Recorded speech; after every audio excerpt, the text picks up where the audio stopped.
Hello everyone, Pete with eminivolume.com here. This video is going to be Introduction to Single Prints.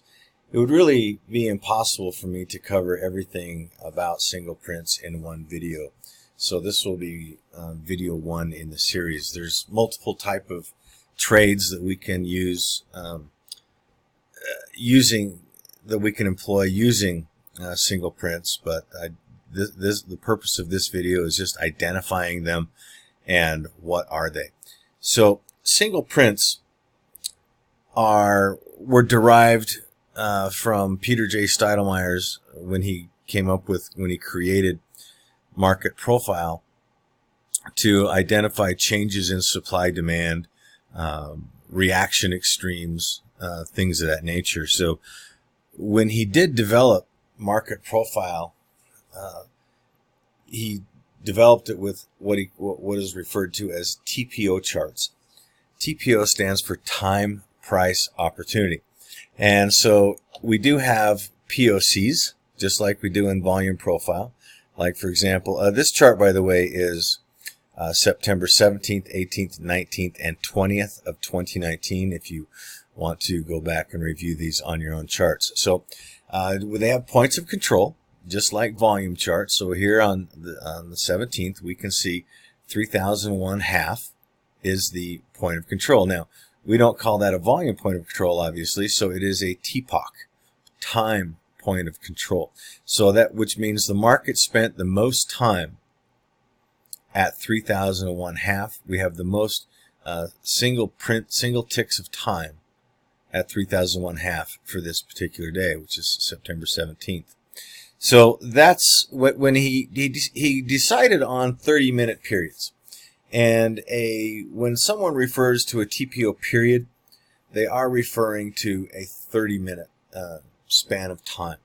Now, why did Steidlmayer use 30-minute time periods? Well, he wanted to get an idea of structure of the market, but at the same time, he wanted to provide. He wanted to be able to see the larger picture along with the smaller picture, so to speak. Okay, so 30-minute periods provided him with the granularity that he desired without providing too much minutia.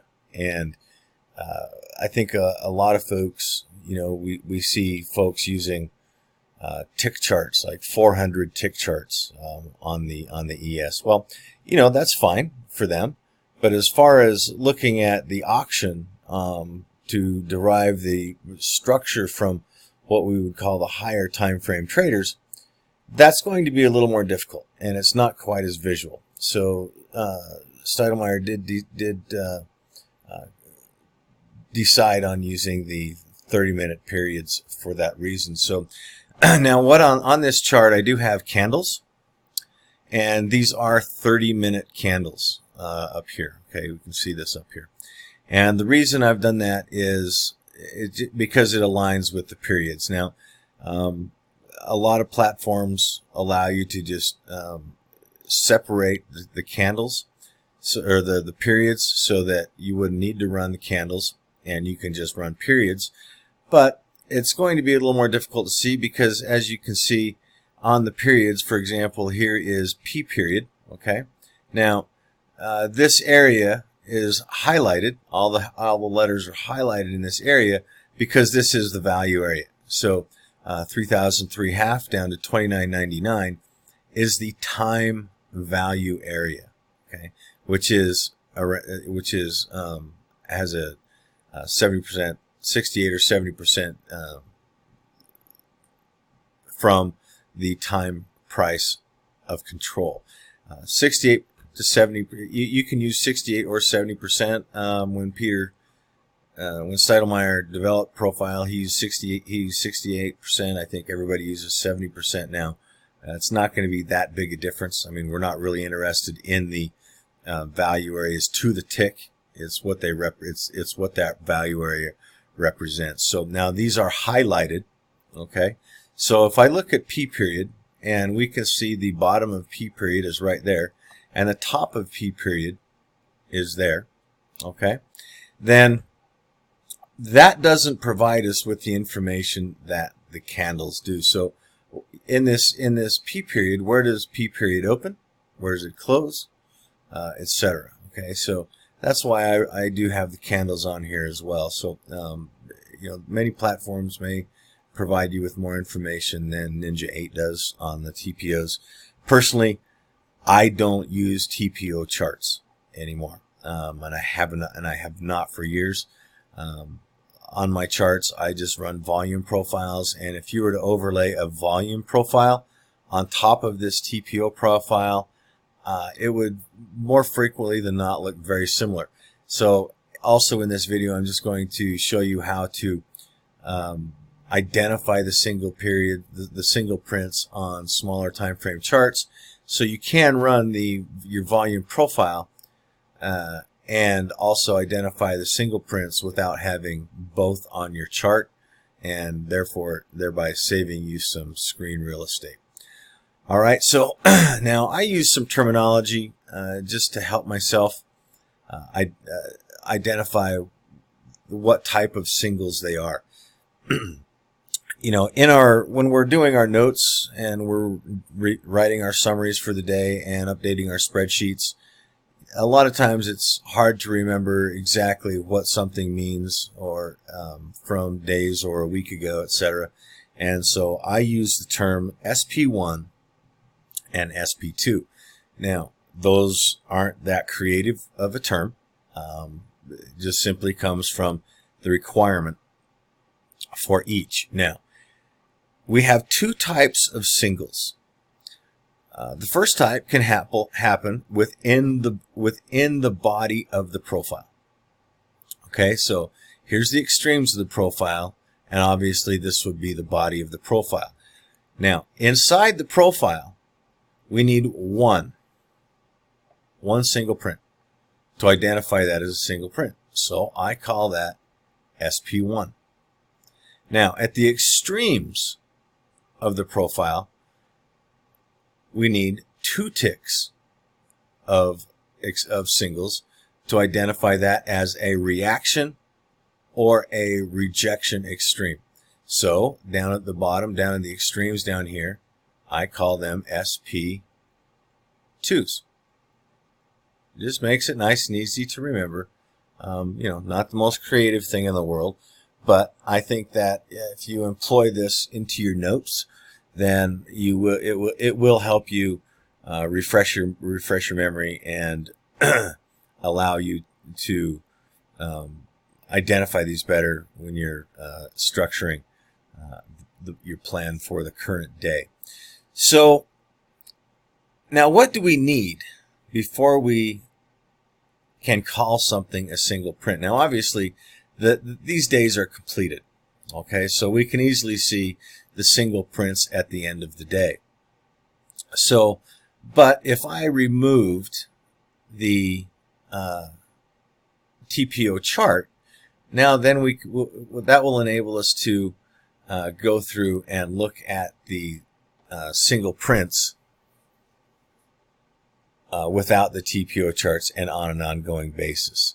So I will do that, but I want to go over this real quickly, and then we're going to drill down to, we're going to remove the TPOs, look at the 30s, and then we're going to drill down to a 2-minute chart.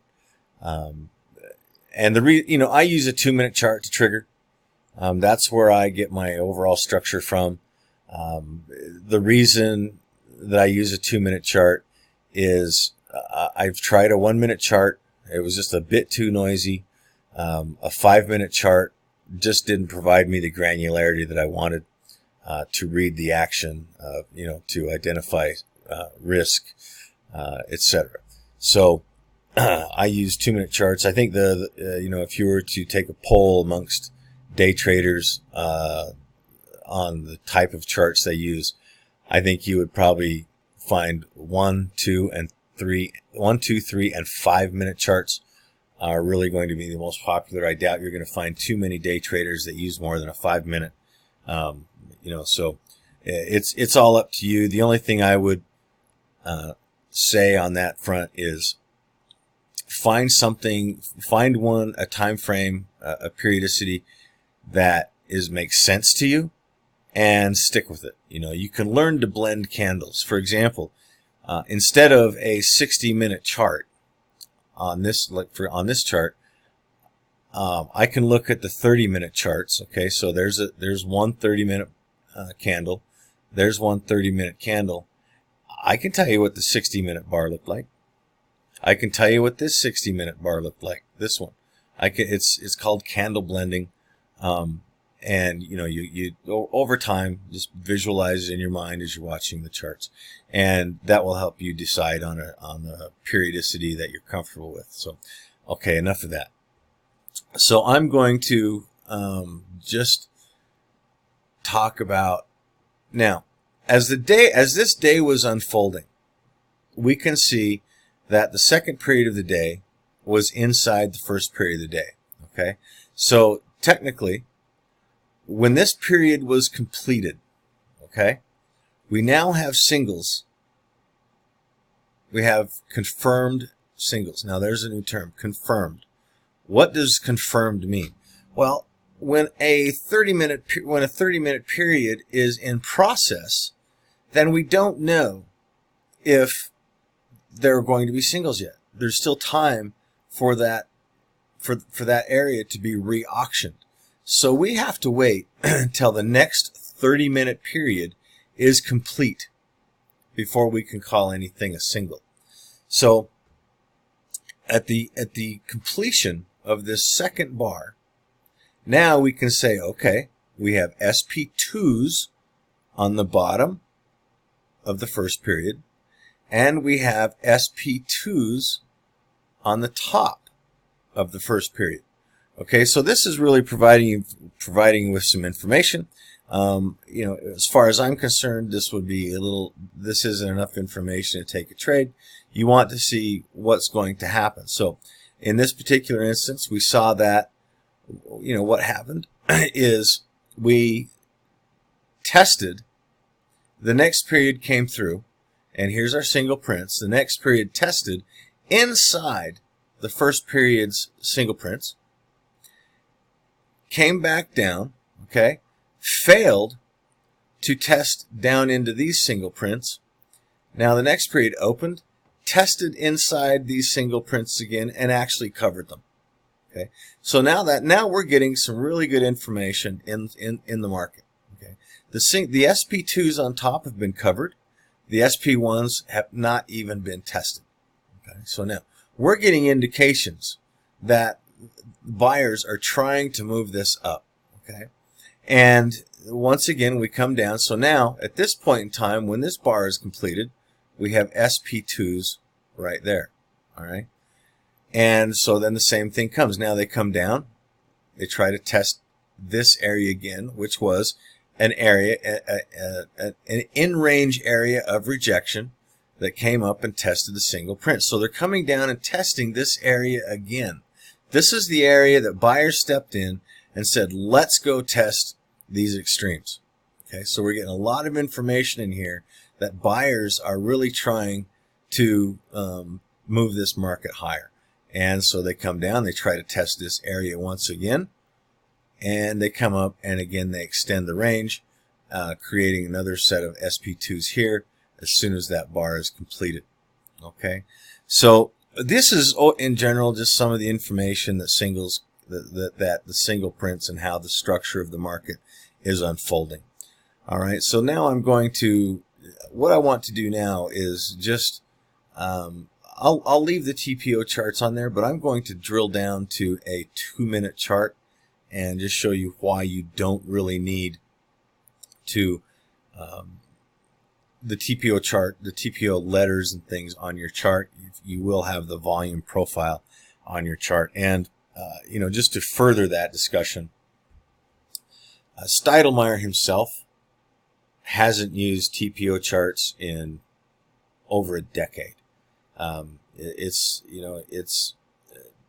the TPOs, the time price opportunity. He simply used those as a proxy for volume because VAP, volume at price, was not available. So the principles are valid, and the same principles for TPO charts transfer over to volume charts. Okay, so that's why I don't use TPO charts anymore. I just like to keep my charts as clean as possible. All right, let's drill down to a smaller time frame. Okay, so now here is the smaller time frame chart. This is a 2-minute chart, as we can see up here on the periodicity panel. Now you can see how early in the session, the profile, the TPO profiles are really covering up the candles. I can see the structure within these, so this really, I think it just kind of clutters things up. Also, if you'll notice, if you watch down on the bottom, a lot of platforms can, depending on how you want the granularity, if I move this down, and you can see that the single prints down here, they will eventually turn into blocks. So really, you're looking for this is really what your volume profile is going to look like anyway. All right, so just keep that in mind. So having said that, what I'm going to do is I am going to remove this TPO profile, and we're going to identify these single prints only using the candle action. And I want to show you how to do that. Like I say, I don't use these. I think once you learn how to do this, then you may want to consider removing these from your charts and having a volume profile instead. Now you can run a volume profile over here, but then it's going to cover up the current action.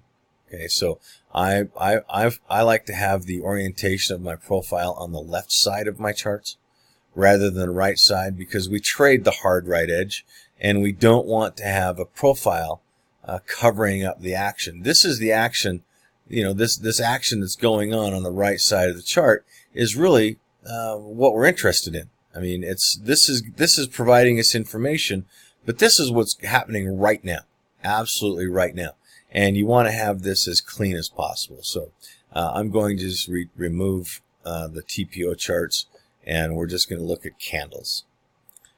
Okay, so here this is, you can see I pulled my data box up, and you can see this is September 17th. Now we'll just run through a few quick days.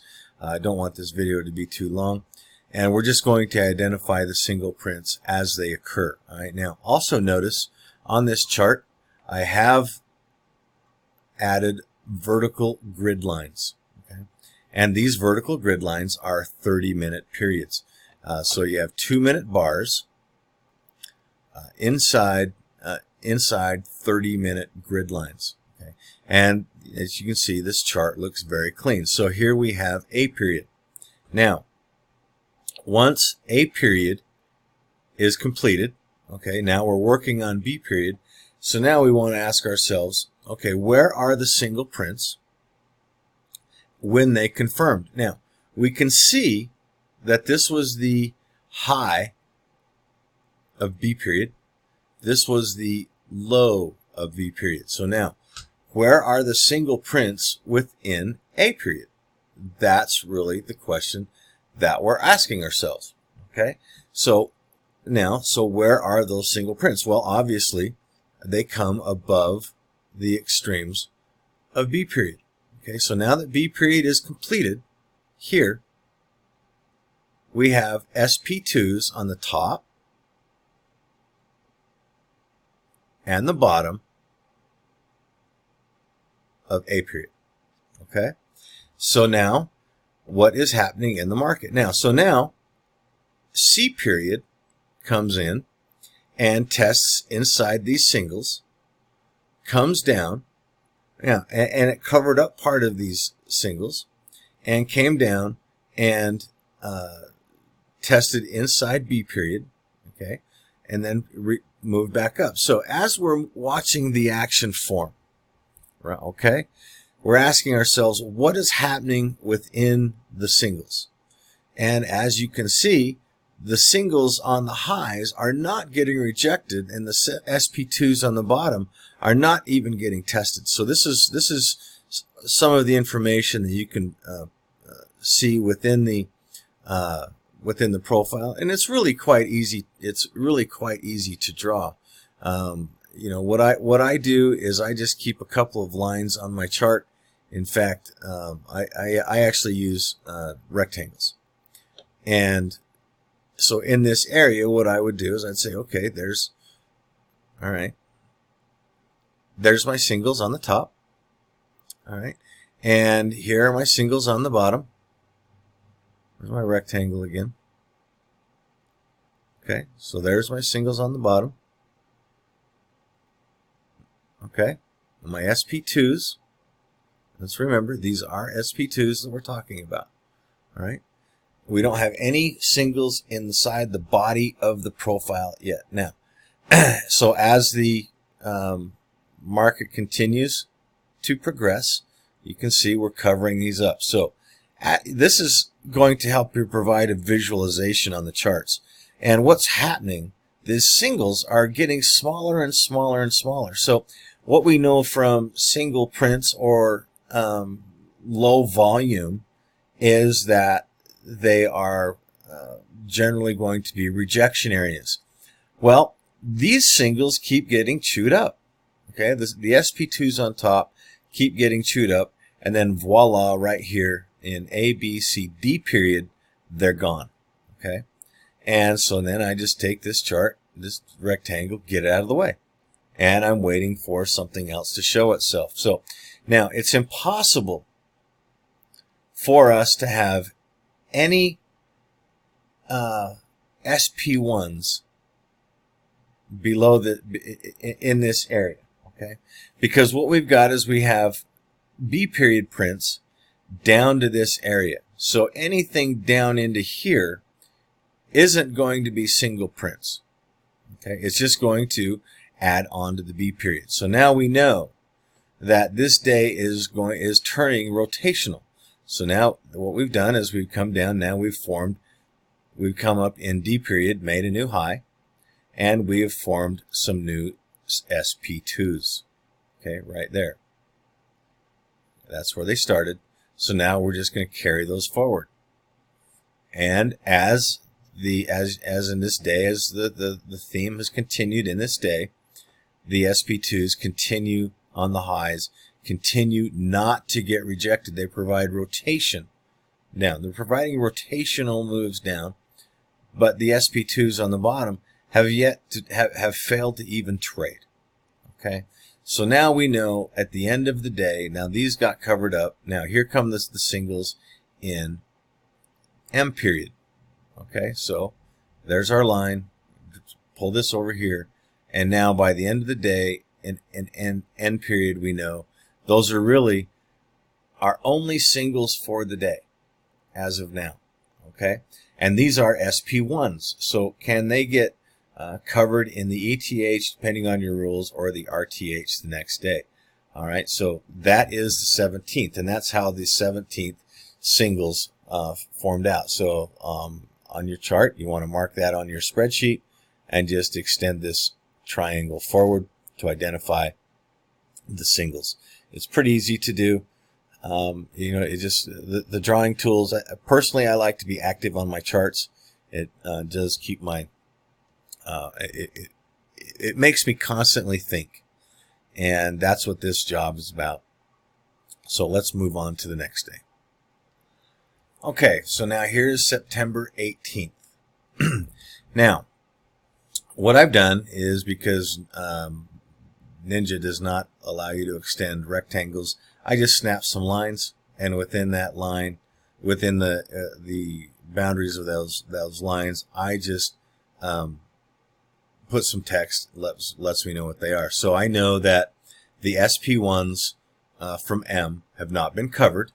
Okay, and now did they get covered or did they not cover? Now I have some rules for these, and you know, I'll go over this in a later video, but you can come up with your own rules for these. Personally, I like them to get covered in RTH. I'm an RTH kind of guy. So I do leave these. So now I've just transferred this. So now I'm coming into the next trading day, and I know the structure. All right. So I'm aware of where the rejection areas were identified by the single prints. So I know that on the 17th we had SP2s on the bottom, and we had SP1s in M period towards the end of the day. Now, so one of the things I want to ask you is, okay, so now when we come through and we're looking at the next day, all right, and A period, this is A period, this first 30-minute session, you can see down here by the grid lines, there's still 30-minute grids, sections, and so now A period has completed, okay, now B period has completed, and once again, we have singles down here in A period. Okay, so now I know that these are the current day's singles because they're a rectangle. So now I've identified SP2s on the bottom of the day. On the bottom of the day. Now we come up here.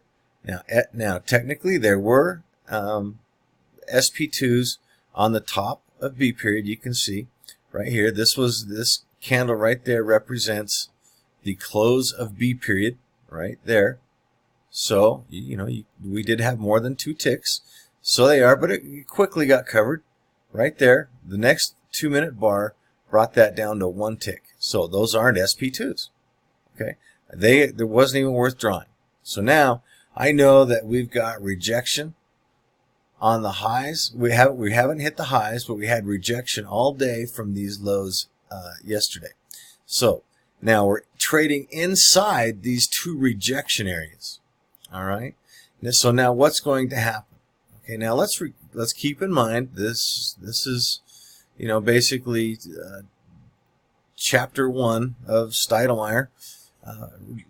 Singles and low volume areas. They are areas of rejection, and they should get rejected. So what did we do? We came down and we tested the SP2s. These just got covered.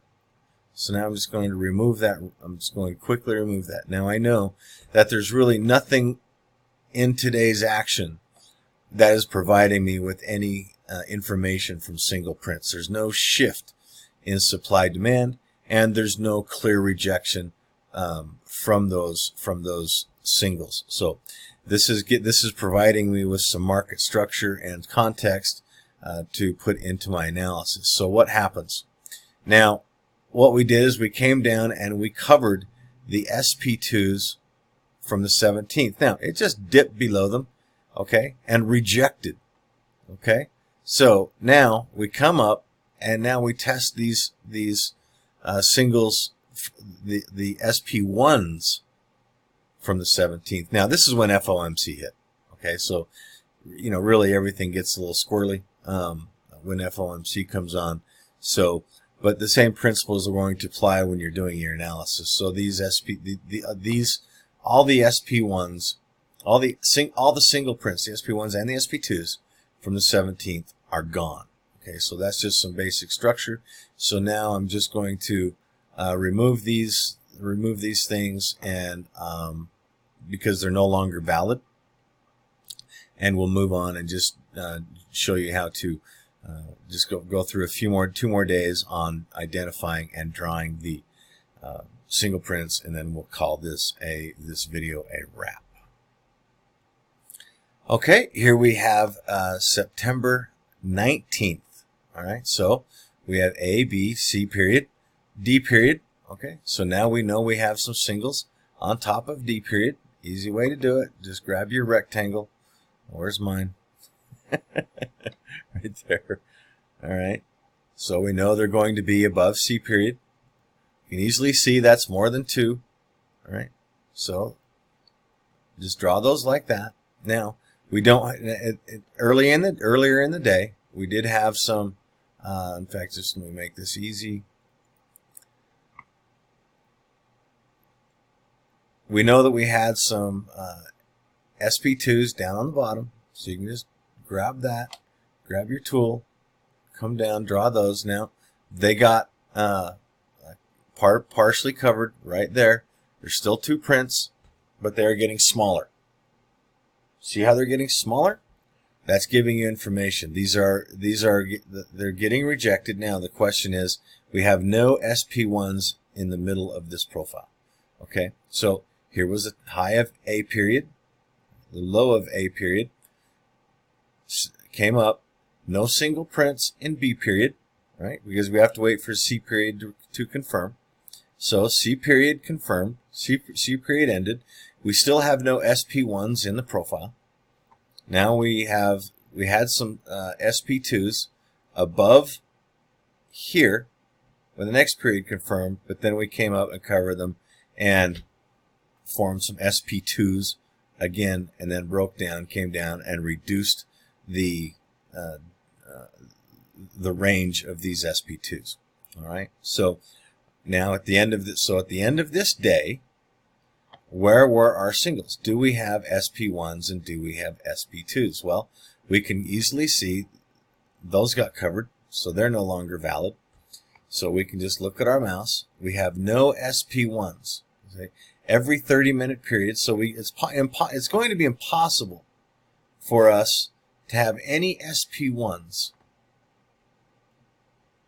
above there. Okay? Because that's our range for the day. So we can't have any SP1s within there today. We know that. All right, so now once again we came down, we formed some SP2s. They got covered, once again providing us with some information. Again, now we know that we can't have any SP1s from here to the high of day. All right, and so now what we've done is we've done that again. So we've just come down, formed more SP2s, left them. So at the end of the day, you're now going to take your rectangle, and you know that your single prints are going to be from, now this is the part that's getting a little tricky.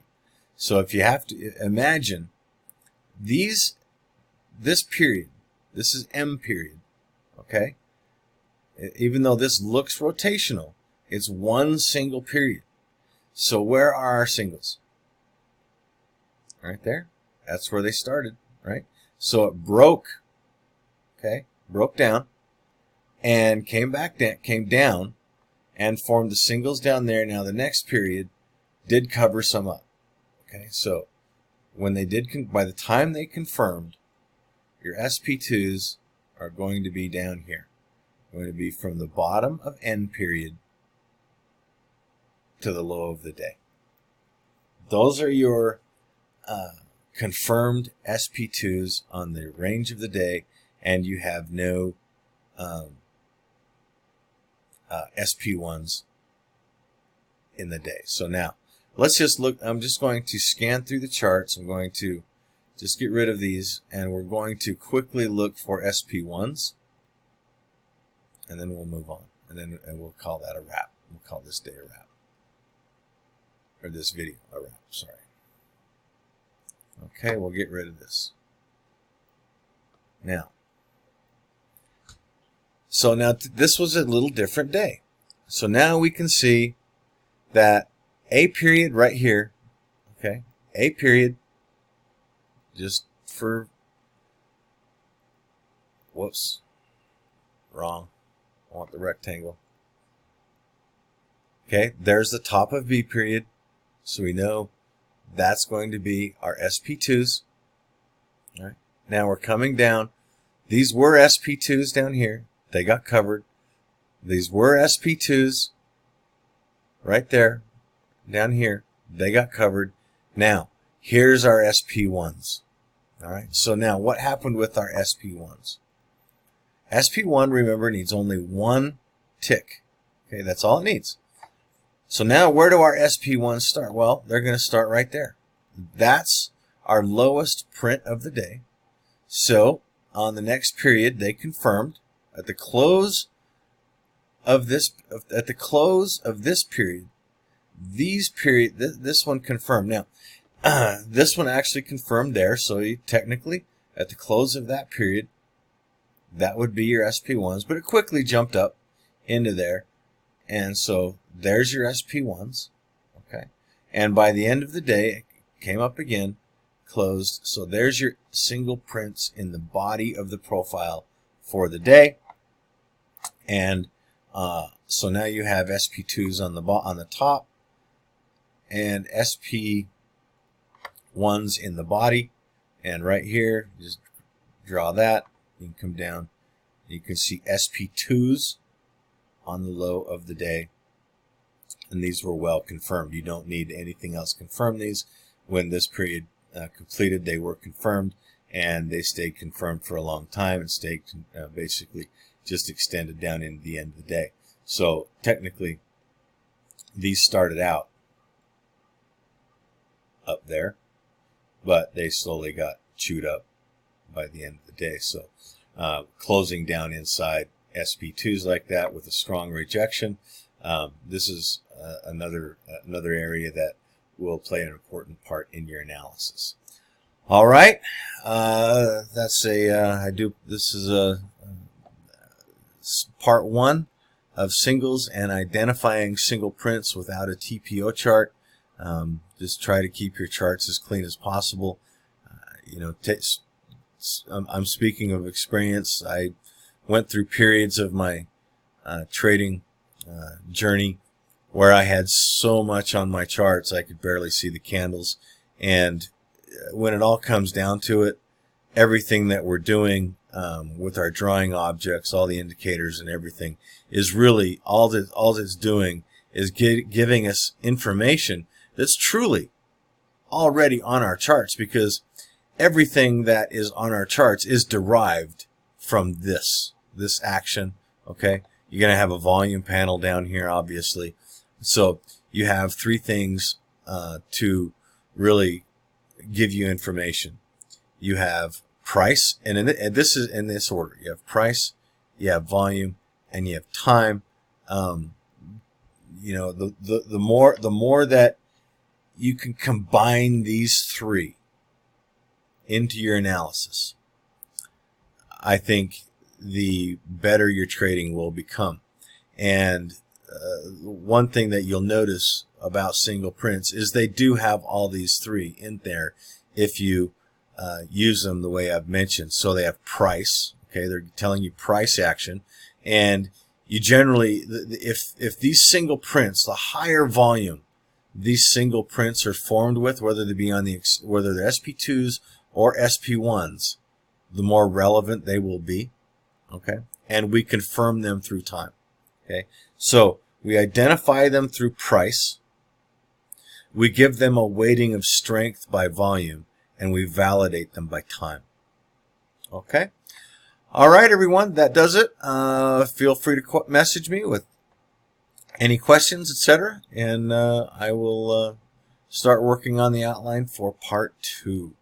Thank you, everyone. Have a wonderful evening. Bye-bye.